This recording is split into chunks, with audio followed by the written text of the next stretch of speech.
হ্যাঁ, হ্যালো। সালমা আপু বলেন, সালমা আপু বলেন জি। আপনি। আচ্ছা ভাইয়া, ধরেন যে আমি ধর্মের কথা চিন্তা কইরা, যেমন আমরা মহিলাদের মধ্যে বা মেয়েদের মধ্যে যেটা হয় বেশিরভাগ ক্ষেত্রে, যে আমরা অনেক সময় আড়ালে একজনের সমালোচনা করি। এখন আমি চিন্তা করলাম যে এটা গীবত করা তো আমাদের ধর্মে নাই, বা কোরআন শরীফে এরকম আয়াত আছে যে গীবত করলে পাপ হবে। এটা কিন্তু এমন পাপ না যে এটার জন্য আমার কোনো লিগেলি শাস্তি হবে বা পুলিশে ধরবে, এমন কিছু না। আমি কিন্তু এটা শুধু ধর্মের জন্য অন্যের একজনের একটা কথা বলতেছি না, দুজনে একসাথে হইলেও গীবত করা বা তার সমালোচনা করা থেকে বন্ধ থাকলাম। এটা এটা কি তো ভালো দিক এটা তো না? আমি বুঝলাম না, আমি তো বুঝলাম না এই জিনিসটা। আপনি কি জানেন যে নবী মোহাম্মদ একজন ব্যক্তি ছিল যার নাম হচ্ছে আবুল আহাব। আবুল আহাবের না জি। আসল নাম আবুল আহাবে আবু জেহেল নামক একজন ব্যক্তি ছিল, এটা জানেন? আবু জেহেল আবু জেহেল তো চাচা নাকি ছিল নবীজি? চাচা, হ্যাঁ চাচা ছিল। আবু জেহেলের আসল নাম ছিল আবুল হাকাম, কিন্তু নবী জি। মোহাম্মদ তাকে আবু জেহেল বলে ডাকতো। জেহেল মানে, জাহেল শব্দটার অর্থ মানে হচ্ছে জাহেল মানে মূর্খ। অত্যাচারী। ও, মূর্খ। অত্যাচারী। হ্যাঁ? জি। আবু জেহেল মানে হচ্ছে মূর্খের পিতা। হ্যাঁ? মুহাম্মদ তাকে আবু জেহেল বলে ডাকতো। আবার আবুল আহাবের নামে একটা গোটা সূরা নাজিল হইছে কোরআনে, সূরা লাহাব। হ্যাঁ? সেটার ভিতরে আবু জেহেল রে আবু লাহাব রে এক্কের গাইলানো মানে সূরা।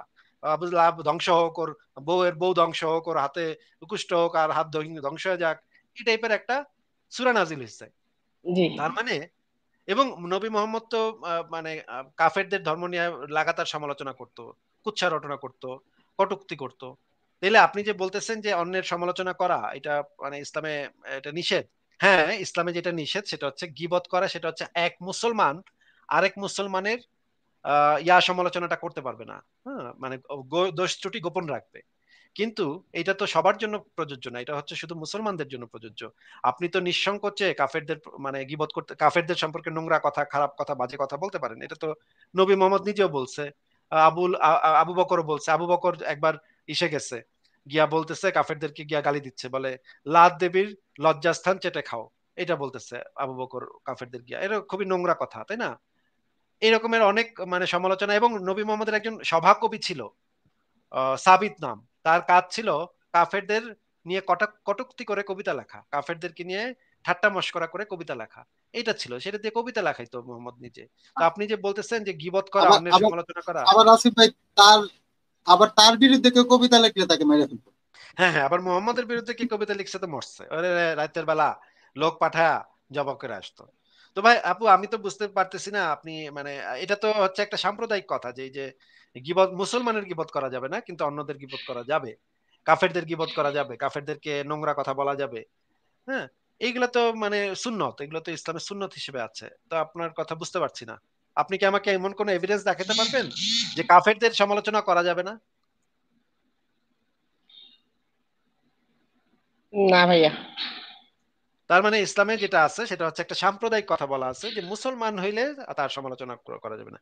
কিন্তু এখানে আবার আরেকটা কথা আছে, মুসলমান যদি খারাপ কিছু করে, মনে করেন একটা মুসলমান একটা রেপ করছে, এখন আপনি কি তার সম্পর্কে খারাপ মানে এই যে রেপ করার বিষয়, মনে করেন আদালতে উঠছে বিষয়টা, আপনার কি উচিত হবে না কি এতে সে যে রেপিস্ট তার এ- বিরুদ্ধেই কথা বলা? এটা তো ভাইয়া এখন শুনলাম, মানে বেশ কিছুদিন যাবত আপনার এটা শুনি তো, মানে যে জানলাম যে মহিলাদের সাক্ষী আর কি নেওয়া হবে না, দুইজন হ্যাঁ, লাগে মহিলাদের, বা চারজন লাগে। হ্যাঁ মহিলাদের সাক্ষ্য তো এই যে রেপ কেসে মহিলাদের সাক্ষ্য গ্রহণযোগ্য না, সে ঠিক আছে। কিন্তু ধরেন আপনি পুরুষ পুরুষ, কিন্তু তারপরে কি আপনি কি গিয়ে কাউকে বলবেন? বা ধরেন আপনার সাক্ষ্যতে কোনো কাজ হবে না, কিন্তু আপনার তো বলা উচিত এটা, তাই না? যে এই মুসলমান লোকটা রেপ করছে একটা মেয়েকে, মেয়েকে ইয়া করছে, মানে যৌন নির্যাতন করছে। এটা তো আপনার এত প্রত্যেক মানুষেরই প্রতিবাদ করা উচিত। আপনি কি করবেন এতদিন না? তো জানতাম, আমি তো এটা জানতাম যে এতদিন আমরা এটা জানতাম আর কি, বিশেষ করে আমি জানতাম যে একটা কাজ যদি কেউ করে সেই সমালোচনা করলে গীবত হবে, আর যদি কে কাজটা সে না করে তাহলে যদি আমি বলি সেটা জুলুম করা হবে, সেটা আরো কঠিন গুনাহ হবে আর কি।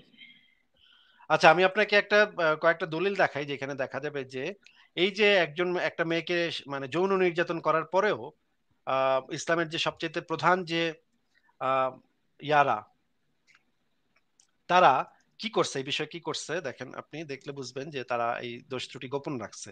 মানে মানে প্রথমে এসে গেছিল, আচ্ছা দেখেন আপনাকে ইসলামে যে জিনিসটা বলা হয়েছে সেটাই আবার একটু ভালো করে দেখি আমরা। স্ক্রিনে আমি দেখাচ্ছি রিয়াজুস সালেহিন হাদিস গ্রন্থ থেকে, মুসলমানদের দোষ ত্রুটি গোপন রাখা জরুরি, দেখা যাচ্ছে আপু? জি। আচ্ছা, নবী মোহাম্মদ বলেছেন যে দুনিয়াতে কোনো বান্দার দোষ গোপন রাখে আল্লাহ তাআলা কিয়ামতের দিন তার দোষ গোপন রাখবেন। এটা হচ্ছে সহিহ হাদিস একটা, আহ সহিহ মুসলিমে আছে। এখন দেখেন এই হাদিসটা একটু পড়ি, তিরমিজি শরীফের এই হাদিসটা, তিন হাজার জি একশো পনেরো নম্বর হাদিস। এখানে বলা হচ্ছে, একটা লোক বলতেছে, এই যে আবুল ইউসর নামক একজন লোক বলতেছে, আহ, এক মহিলা একবার আমার কাছে খেজুর কিনতে আসলো। আমি বললাম ঘরে আরো ভালো খেজুর আছে। সে তখন আমার সাথে ঘরে প্রবেশ করলো। আমি তার দিকে ঝুঁকে তাকে চুমু দিই। দেখা যাচ্ছে সালমা আপু এটা? জি জি মানে এ কিন্তু মোহাম্মদের সাহাবী, হ্যাঁ, সে করলো, সে জি জি খেজুর বেচতো। তখন একটা মহিলা আসছে তার কাছে খেজুর কিনতে, সে বলতেছে যে ঘরের ভিতরে, ভিতরে চলো, ভিতরে আরো বেশ ভালো খেজুর রাখা আছে, ওগুলো দেখাইতেছি। তখন মহিলাটা তো ভাবছে ভিতরে নিশ্চয়ই খেজুর আছে, সে ঘরের ভিতরে ঢুকছে। তখন ওই লোকটা করছে কি, চান্সে মহিলাটা একা পেয়ে তার তার একটা চুমা দিয়ে দিচ্ছে। এখানে লিখছে চুমা দিচ্ছে, কিন্তু আসলে যে কি করছে, চুমা দিতে তো একটু জড়ায় ধরাও লাগে, তাই না, একটু গায়ে হাত দেওয়াও লাগে। মানে এমনি তো মুখটা শুধু বাড়ায় দিয়ে তো চুমুটা দেয়া আসলে কঠিন একটা কাজ। নিশ্চয়ই মেয়েটা চাইপা ধরছে, জাপটায় ধরছে, ভাইয়া এত ডিটেলস বলতে হবে না, বুঝতে পারতেছি। জাপটায় টাপটায় ধরছে, নিশ্চয়ই জাপটায় ধরে চুমা দিচ্ছে। আচ্ছা, পরে আবু বকর রাদিয়াল্লাহু আনহু এর কাছে এসে তার বিষয়টি বললাম। তিনি বললেন, নিজের মধ্যে তা গোপন রাখো আর তওবা করো। হ্যাঁ, মানে আবু বকরের কাছে এসে বলছে, তারপরে কি করলো, সে বলল যে তুমি নিজের কাছে রাখো এবং তওবা করো। কিন্তু অনুশোচনায় আমি স্থির থাকতে পারলাম না, ওমর এর কাছে এসে বললাম, তিনিও বললেন নিজের কাছে তারা গোপন রাখো আর তওবা করো, এ বিষয়ে কাউকে জানাবে না। কিন্তু অনুশোচনায় আমি স্থির থাকতে পারলাম না। দেখেন এই বেটা কিন্তু একটা আকাম করছে, একটা মেয়ের সাথে খুবই ভয়ঙ্কর জি একটা আকাম করছে। এটা কিন্তু কারো অধিকার নাই, আপনার কারো অনুমতি ছাড়া, একটা মেয়ের মেয়ে হোক ছেলে হোক, তার অনুমতি ছাড়া তার গায়ে টাচ করা, এটা কিন্তু কারোর, এটা কিন্তু জঘন্য একটা যৌন নির্যাতন, তাই না? জি এইখানে দেখা যাচ্ছে যে মোহাম্মদের এক সাহাবী এই কামটা কইরা আবু বকর এসে বলছে, আবু বকর বলছে তুমি লুকায় যাও, গোপন করো, আরে এটা নিয়ে কিছু হবে না, চুপচাপ থাকো। এবং পরে ওমরে বলছে, ওমরও একই কথা বলছে যে লুকায় রাখতে, হ্যাঁ, কাউরে না বলতে। তাহলে আপনি দেখেন যে এই যে মোহাম্মদের সাহাবীরা আসলে কি পরামর্শ দিল এই লোকটারে, যে এই জিনিসটা না, মানে এই জিনিস, এটা কোনো সমস্যা না, এটা শাস্তি দিতে হবে না। তো জি এইভাবে তো মুসলমানদের মধ্যে এই যে দেখেন যে গোপন দোষ ত্রুটি গোপন রাখা, এই দোষ ত্রুটি গোপন রাখার পক্ষপাতী তো আমি না। আমি তো অবশ্যই এটা, যদি আমি জানতে পারি, আমি অবশ্যই এটার বিচার করতে চাইবো, যে এটার একটা বিচার করতে হবে। এটা তো একটা যৌন নির্যাতন, এটা একটা মেয়ের প্রতি অন্যায় করা হয়েছে, একটা মেয়েকে, মেয়ের কনসেন্ট ভায়োলেট করা হয়েছে, এটা তো জঘন্য অপরাধ। কিন্তু দেখা গেল এই টাইপের গীবত বা এই টাইপের সমালোচনা করতে না করছে, কিন্তু আবার কাফেরদের সমালোচনা মোহাম্মদ ঠিকই করছে, সেগুলো তো ঠিকই আছে, তাই না? আচ্ছা সালমা আপু, আপনি কি আর কিছু বলবেন, আর কোনো পয়েন্ট আপনার আছে বলার মতো? তেমন কোনো পয়েন্ট না, আমি আপনার কথাগুলো শুনি সবগুলাই। আর আরেকটা কথার সাথে আপনার সাথে একমত যে আমি যে কথা বলতেছি এটা কি কোনো আমার কোনো সমস্যা হয় কিনা বুঝতেছি না, না হবে না না, মনে আপনার হয়। তো, আপনার তো, এটা কি আসল নাম তো নিশ্চয়ই না, তাই না? জি তাহলে আপনি এরপর থেকে সবসময় ফেক একটা নাম দিয়ে যুক্ত হবেন, একটা ছদ্মনাম দিবেন, আচ্ছা ভাইয়া, ধরেন আমি একটা কথা জবা বলতে ফুল, চাইছিলাম। জবা জি ফুল, জি গোলাপ ফুল, মানে সকিনা, নাম পারিজা, লেখার জায়গা, আয়শা। হ্যাঁ ভাইয়া হ্যাঁ, বলেন। যে নাম লেখার জায়গাটা শুধু নামটা দিলেই তো হবে, আর অন্য কোনো কিছু বদলানোর তো দরকার নাই না? আর কিছু বদলাইতে হবে না, শুধু নামটা চেঞ্জ করে দিবেন। আসিফ ভাই, আহ, ওনার কিন্তু আচ্ছা ক্যামেরাটা ভাই অন আমি, আছে।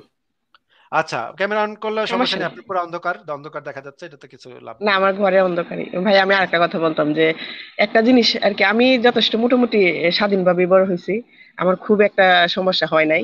একবারে যে হয় নাই তা না, যেমন আহ, এখন আমি এখন যা বুঝি, যেমন আমাদের মেয়েদের সম্পর্কে যেগুলো লেখা আছে এখন জানলাম আর কি। আমি আগে তো কোরআন শরীফ পড়তাম শুধু আরবিতে, এখন মানে কি কয়েক মাস যাবত বাংলাতে পড়ি বা বিভিন্ন আপনাদের এগুলো শুনি, আবার মিলাই মিলাই দেখি যে মেয়েদের জিনিসগুলা যেগুলো বলা হয়েছে যে স্বামী ডাকলে যে কোনো মুহূর্তে যাইতে হবে, বা স্বামীর উপর যে একটা প্রাধান্য দেওয়া। আর মেয়েদের যে মানে হাজবেন্ডের এখানে যে ধর্ষণ হয়, এটা আসলে বাংলাদেশের মানবে না অনেকেই, কিন্তু আমি যথেষ্ট স্বাধীন অন্য 10 জন 8-10 জন মহিলার চাইতে বাংলাদেশের যথেষ্ট স্বাধীন। তারপরে আমি বলবো যে আসলে একটা মেয়ে আমাদের বাংলাদেশে, মেয়ে না মহিলারা 99% বললেও মনে হবে যে ভুল হয় কিনা, মানে কি বলতে চাইতেছে আসলে বুঝতে পারতেছেন যে ওরা নির্যাতনের স্বাধীন না, শিকার, ঘরেই স্বাধীন না, নির্যাতনের ঘরেই শিকার হয়। স্বাধীন না। জি জি হ্যাঁ। এখন আমি একটা মেয়ে, আমি একটা নারী, আমি একটা মানুষ আলাদা। আমার হাজবেন্ড আমার পছন্দ বা আমরা দুজনের সাথেই আছে ভালো সম্পর্ক, তার মানে এই না তো মানে তার সবসময় সবকিছু আমার মানতে হবে বা ওই মেন্টালিটি শারীরিক মানসিক আমার থাকবে। কিন্তু তারপরে আমাদের ধর্মটা এমন ভাবে সাজানো হয়েছে যে পুরুষরা কিন্তু এটা জানে, সব পুরুষরা বা মহিলারাও এটা জানে যে আমার পাপ হবে বা গুনাহ হবে। এই একটা জিনিস, মানে আসলে মেয়েদের যেমন কম বয়সে বিয়ে হওয়া বা বিয়ের পরে কম বেশি বয়সী হইলো, তারপরেও তো এটা আলাদা একটা মানুষ, এটা তার শরীর বা তার মন মানসিকতার ব্যাপার থাকে। এই জিনিসগুলাতে আমাদের অনেক, মানে বাইরের যে কান্ট্রি গুলো, অন্যান্য দেশ যারা ইউরোপ আমেরিকা থাকে, তারা তো অনেক স্বাধীন, বা যারা একটু ইন্ডিপেন্ডেন্ট চাকরি করে বা মিডিয়াতে কাজ করে, তারা কিন্তু মানসিক ভাবে ওইরকম না মিললে ডিভোর্স নিয়ে যায়। আর আমাদের বাংলাদেশে দেখা যায় যে 80% মহিলারা যদিও চাকরি বাকরি করেও তারপরে অতটা স্বাধীন না, নিজে এক জায়গায় কোথাও আলাদাভাবে যায় একটা, যেমন আমিও পারবো না যে আমি একা থাকবো, বাসা ভাড়া করে নিয়ে থাকবো, এই ক্যাপাসিটি আমার নাই। তো এরকম শুনতে হয় বা শুনতে হবে, এই জিনিসটা ওরা ভুলই এজন্যই মনে করে না আর কি। এইজন্যই আমি সবসময় এই জিনিসটা বলি যে সবার আত্মনির্ভরশীল হওয়াটা সবচেয়ে ইম্পর্টেন্ট। নিজে পড়ালেখা করে নিজের যোগ্যতা আমি, অর্জন করে। আমার খুব মানে হ্যাঁ, ছোটবেলায় খুব গানের খুব ইচ্ছা, শখ ছিল, খুব নাটক সিনেমা এগুলোর প্রতি আমার খুব ঝোঁক ছিল। মানে দেখা যায় যে একটা গান শুনলে আমার মন ভালো হয়ে যেত। আমি স্কুলে অল্প যখন বয়স কম ছিল তখন গান গাইতাম। তখন আমার আব্বার কাছে সবাই আসতো নেওয়ার জন্য, কিন্তু দিত না, বড় ভাইয়েরা না করতো। আমি এত পছন্দ করতাম এইগুলা, আমার খুব, মানে এইগুলো আমি পারতাম অনেক ছোটবেলায়। হ্যাঁ, কিন্তু ওই যে দেখেন আপু, পাপ হবে, পাপ দেখেন চিন্তা আপু, করে আমি আপনার কোনো কিছুতে গেছি না জীবনে। আপনার কিন্তু হয়তো সেই যোগ্যতা ছিল। আপনি হয়তো লতা মঙ্গেশকর হইতে পারতেন, তাই না? আপনি যদি না সুযোগটা ভাইয়া, পাইতেন। না ভাইয়া, না, না, এইটা আমি ভুল বলতেছি, কথা। মানে আমি বলতেছি উদাহরণ হিসেবে বলতেছি।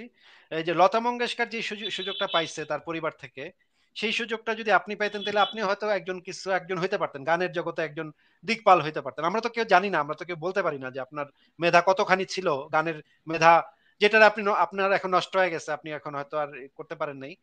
এই যে জি। মেধাটা, আপনার যে একটা মেধা ছিল, সেই মেধাটা যে নষ্ট করে ফেললো, এইটা দিয়ে কিন্তু এটা একটা বিরাট মেধাও হইতে পারতো, তাই না? আমরা তো কেউ বলতে পারি না এটা যে আপনার মেধাটা কোন লিমিট পর্যন্ত ছিল। লতা মঙ্গেশকরকে যদি আপনার আপনার বাসায় পরিবারে জন্ম দেওয়া হইতো, তাহলে কি সে হয়তো এখন বাচ্চা বাচ্চা কাচ্চা পালতো, তাই না?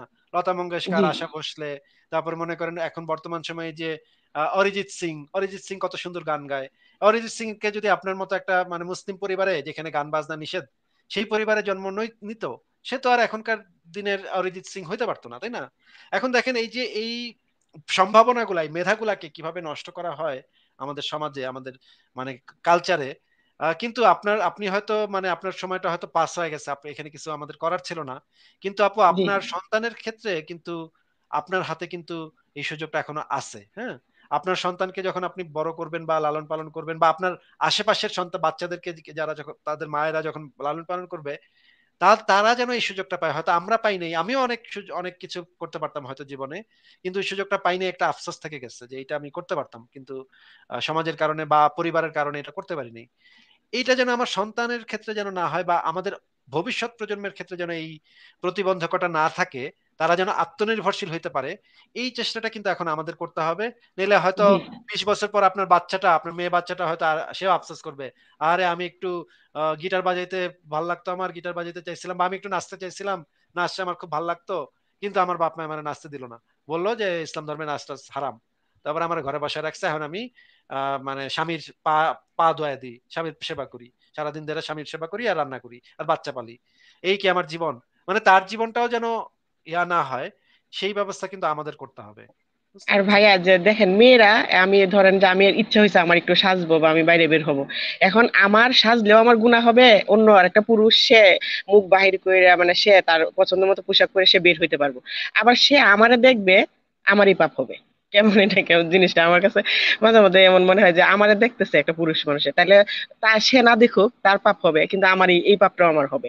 আমারে দেখলেও আমার আমি তো তারে দেখতেছি না, এখন আমি যদি দেখি তাহলে তো আমি হিজাব করার পরেও আমি দেখতে পারবো। ঠিক। ঠিক আছে সালমা আপু, অনেক ভালো লাগলো আপনার সাথে কথা বলে। আজকে তাহলে বিদায় জানাই আপনাকে। আচ্ছা, আচ্ছা, আচ্ছা। ঠিক আছে ভাইয়া, ঠিক আছে, অনেক কথা, ভালো থাকবেন। ভালো লাগলো কথা আবারও বলে। কথা হবে। আবারও কথা হবে, তাহলে বিদায় জানাই। আমি কয়েকটা ভিডিও দেখাই যে আসিফ ভাই, যে সেগুলো নিয়ে আলোচনা করছিলাম। হ্যাঁ, এই বলেন যে ভাই। এই যে মোহাম্মদ আর আবুল আহাব এ ঝগড়া তো করতেছে। এ তো ডুপ্লিকেট হয়ে গেছে, এ তো চেহারা এক, এরা কি জমজ ভাই নাকি? না, চাচা ছিল না, অনেক সময় তো ভাতিজারা অনেক সময় চাচার ফেস পায়। একদম একরকম পেজ দিলে তো আরেক সমস্যা। তো মোহাম্মদের বাপকে ডাইরে নিয়ে আরেক প্রশ্ন উঠবে।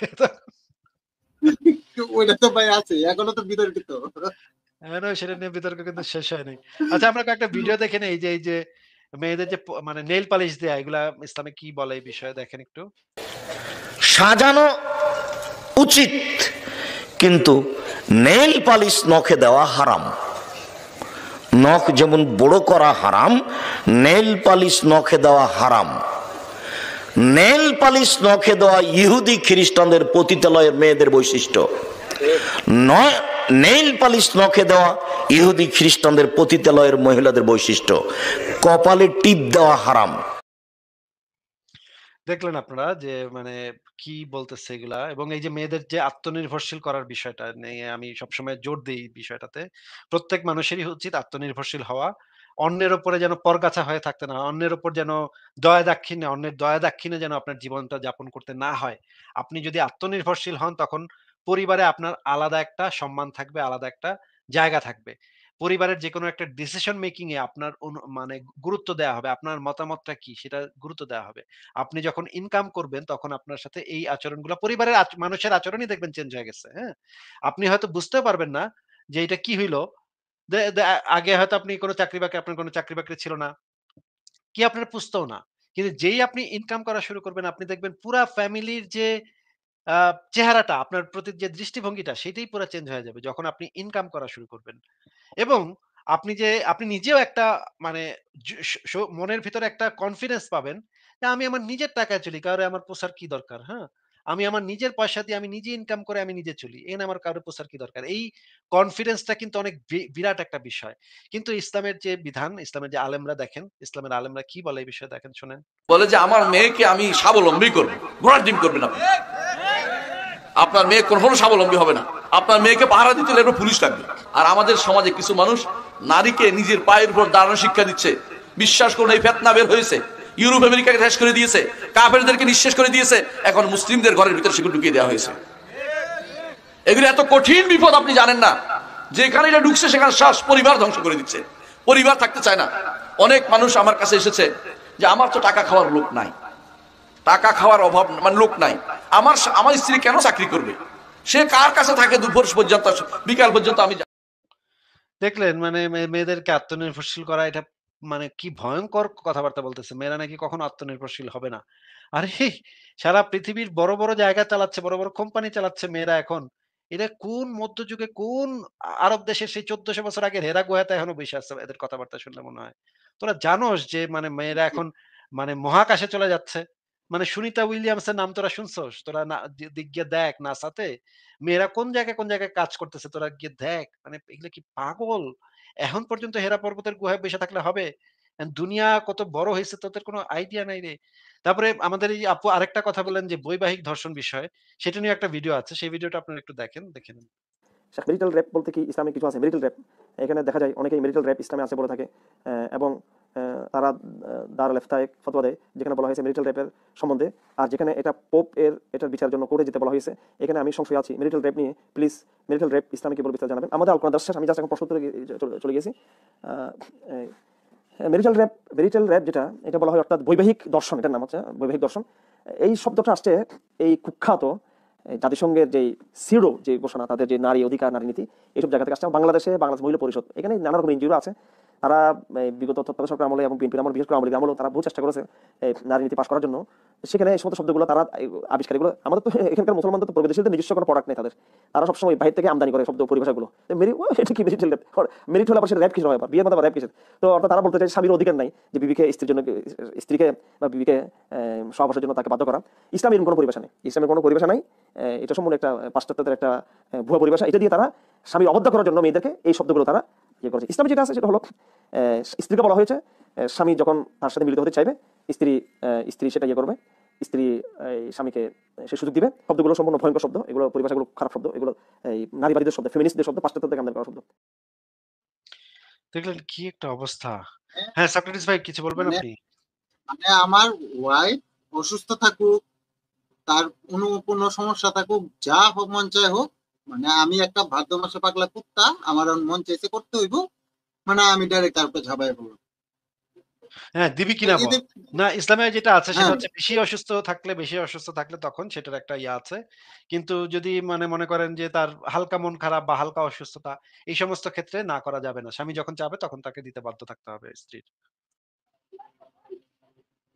মানে মনে হয় আসিফ ভাই মাঝে মাঝে কুরআন হাদিস পড়লে মনে হয় যে বোধহয় আমরা কি দুনিয়াতে কি আসলে সেক্স করার জন্য কি নাজিল হইলাম নাকি। মানে কুরআন হাদিস পড়লে ভাই এই জিনিসটাই সবার আগে মাথায় আসে।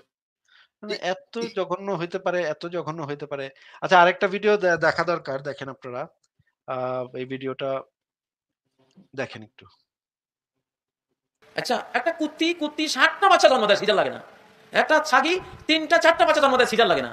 একটা বিড়াল 3-4টা বাচ্চা জন্ম দেয়, সিজার লাগে না। একটা বাঘ, ভাল্লুক, গরু, দুনিয়ার হাজার হাজার প্রাণী, কারোই সিজার লাগে না। মানুষের কেন সিজার লাগে বলেন? বাচ্চা জন্মকাল তোমরাই দাও, আর কেউ দেয় না। ভুয়া জিনিস এটা, এটা হলো ব্যবসা। আর জানে তো একবার দুইবার সিজার হওয়ার পরে আর সন্তান নিতে পারবে না, অটোমেটিক জন্ম বন্ধ। এটা বিরাট শত্রুতা মুসলমানদের সাথে। অতএব এটা কোনো দরকারই নেই। আমার ব্যক্তি জীবনে আমি দেখেছি, আমি তো 11 সন্তানের বাবা, কোনোদিনও সিজার তো সিজার, কোনো ক্লিনিক, কোনো ডাক্তারও ডাকিনি। দেখছেন মানে কি ভাই, এটা সিজার, আধুনিক চিকিৎসা সব একেবারে ইয়া করে ফেলতেছে এরা। মানে কি একটা অবস্থা। ঠিক আছে, পরের জনকে যুক্ত করি দেখি। ব্যাকস্টেজে কারা, কারা আছে? অনেকে জমা হয়ে গেছেন। আমি আস্তে, আস্তে যুক্ত করছি। যারা হয়তো ২-১ দিন আগে বা ৩-৪ দিন আগে কথা বলে গেছেন, তারা দয়া করে যুক্ত হবেন না। একই মানুষ বারবার যুক্ত হন, এটা আমি পছন্দ করি না। আমি যদি দেখি যে আপনারা একই মানুষ কয়েকবার যুক্ত হইছেন, তখন কিন্তু আপনাদেরকে অপমান করে বের করা হবে। হ্যাঁ? এটা মনে রাইখেন। ঠিক আছে? আমি আসিফ যেন ভাই, না দেখি। হ্যাঁ, বলেন। ব্যাকে বোধহয় ওই মুসলিমটা আবার যুক্ত হয়েছে ওই কাশিডিয়া থেকে। এটা মানে মোহাম্মদ দেখাবে। তার ছোট মোহাম্মদ দেখাইতে আসছে। বের করে দেন ছোট না মোহাম্মদ হলে। ছোট মোহাম্মদ মানে দেখে লাভ নেই তো এখানে। ছোট মোহাম্মদ দেখে লাভ কি? এটা রেখে যে ছোট মোহাম্মদ নতুন নাম দিলাম, এই নামটা নিয়ে এখন খুশি থাকো। হুম? দেখো কতদিন এরকম যতবার বদমাইশি করবো ততবার একটা নতুন করে নাম দিব এবং নামটা চাউর করে দিব। হ্যাঁ? সবাই ওটাকে ছোট মোহাম্মদ ডাকা শুরু করবে। কার কি হয় সেটা দেখো। কার সমস্যা হয় সেটা দেখো। আচ্ছা, পরের জনকে যুক্ত করি।